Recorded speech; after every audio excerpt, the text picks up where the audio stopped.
pertandingan itu dan mengeluh-ngeluhkan Mas Aap setiap kali Mas Aap hadir di lapangan. Luar biasa ya Mas.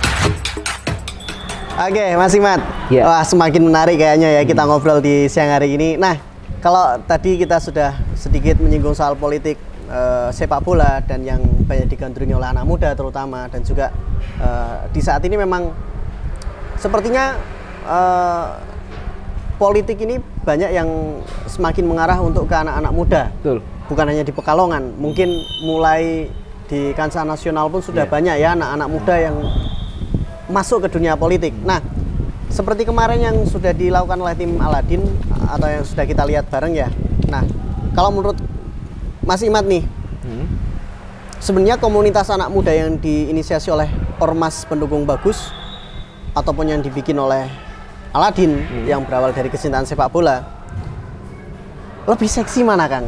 Antara ormas dengan yang dibentuk oleh memang kecintaan misal sepak bola tadi atau olahraga?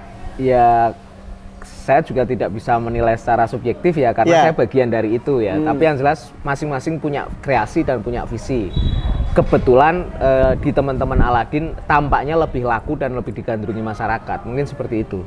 Lebih digandrungi oleh masyarakat. Nah, apakah ini menunjukkan bahwa Ormas Pendukung Bagus ini keberadaan komunitasnya atau ormasnya bisa dibilang sedikit merosot nilai jualnya dibandingkan? Tidak juga, karena kan mayoritas, bukan mayoritas ya, sebagian pemilih Aladin kan juga Nahdliyin.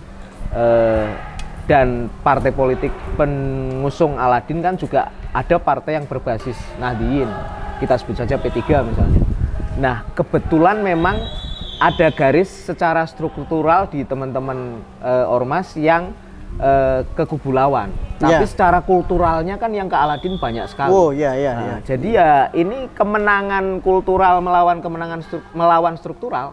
Jelas ya, kemenangan kultural dan benar-benar kemenangan rakyat ya, melawan struktural itu tadi. Nah, melihat pergerakannya tim Aladin ini kan begitu sangat dekat dengan anak muda, dengan teman-teman komunitas. Kemudian melahirkan dari kubu lawan, dari kubu Bagus yang menginisiasi adanya kelompok anak-anak muda yang mendukung ini. Ini apakah menunjukkan bahwa tim Bagus sudah mulai tidak percaya diri dengan ormas yang bisa mereka pegang?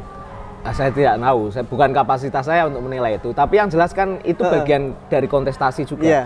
Pilkada ini kan festival gagasan, festival pemikiran, festival kreativitas, dan itulah cerminan kompetisi kita kemarin yang sangat seru itu. Nah, saya pun kan sudah di awal tadi ngomong, saya mengapresiasi kinerja mereka, dan ya ini bagian dari dinamika politik milenial di Kota Pekalongan, di mana banyak anak-anak muda terlibat.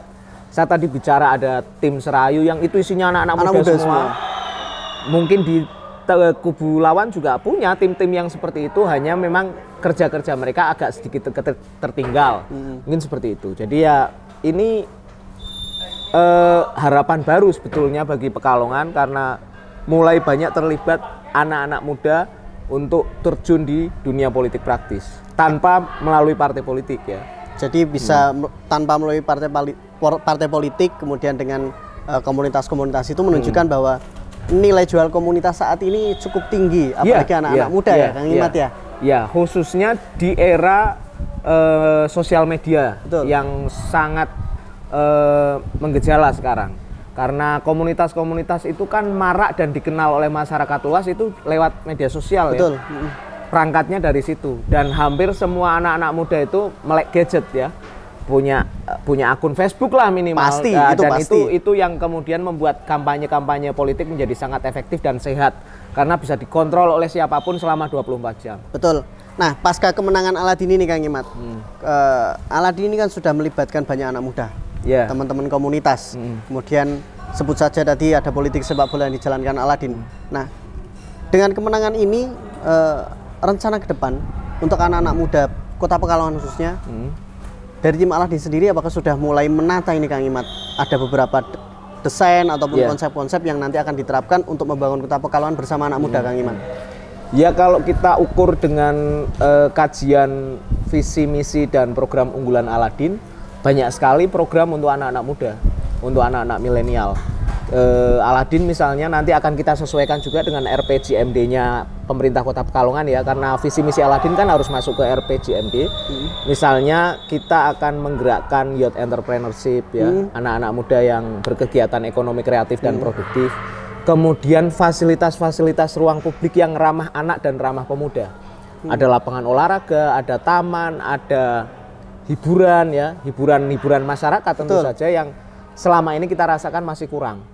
Dan ya kita juga akan menantang anak-anak muda Kota Pekalongan untuk berkontribusi yang terbaik bagi Kota Pekalongan. Tentu saja akan disupport secara penuh oleh pemerintah dalam hal ini. Nah, nanti ke depan semua milenial ini akan dirangkul semua ya sama Aladin tanpa terkecuali karena mereka semua juga masyarakat Pekalongan.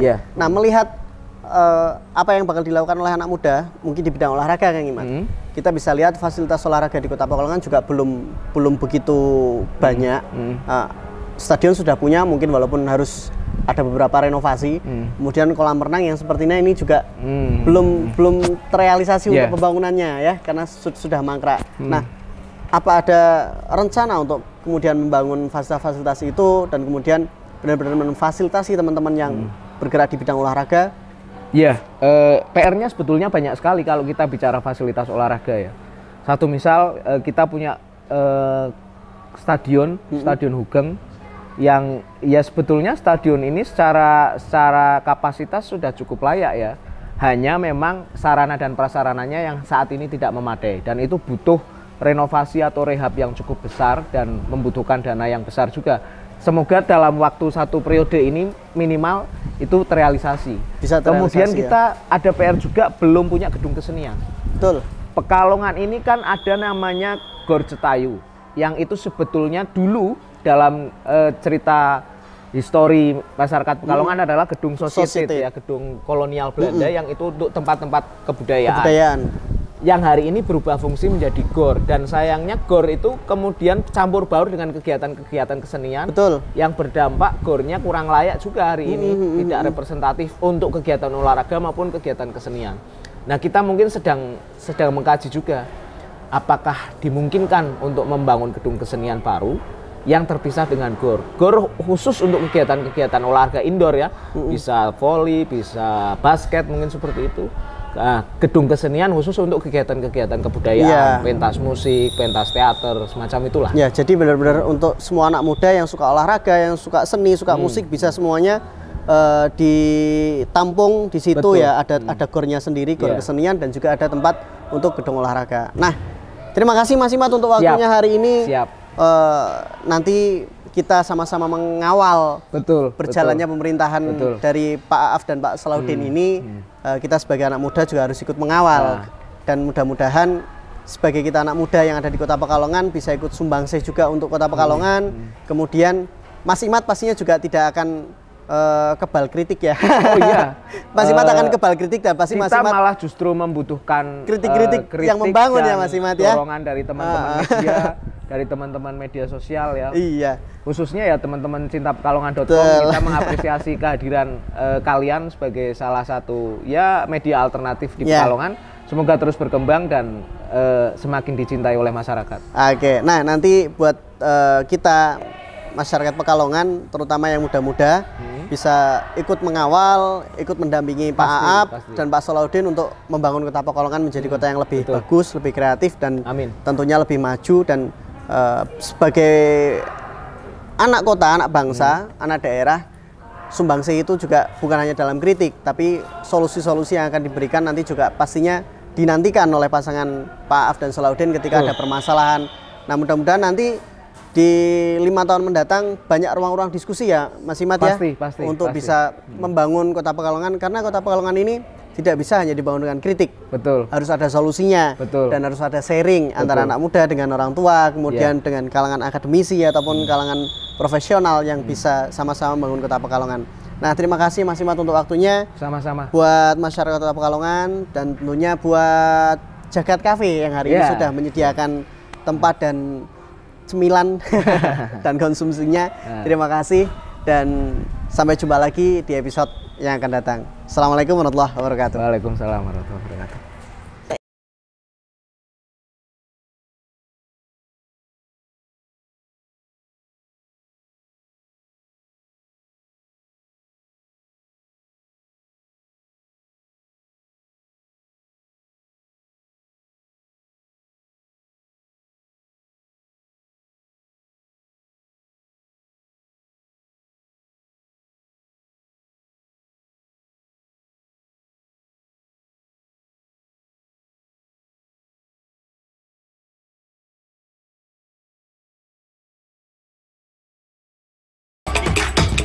pertandingan itu dan mengeluh-ngeluhkan Mas Ab setiap kali Mas Ab hadir di lapangan. Luar biasa ya Mas.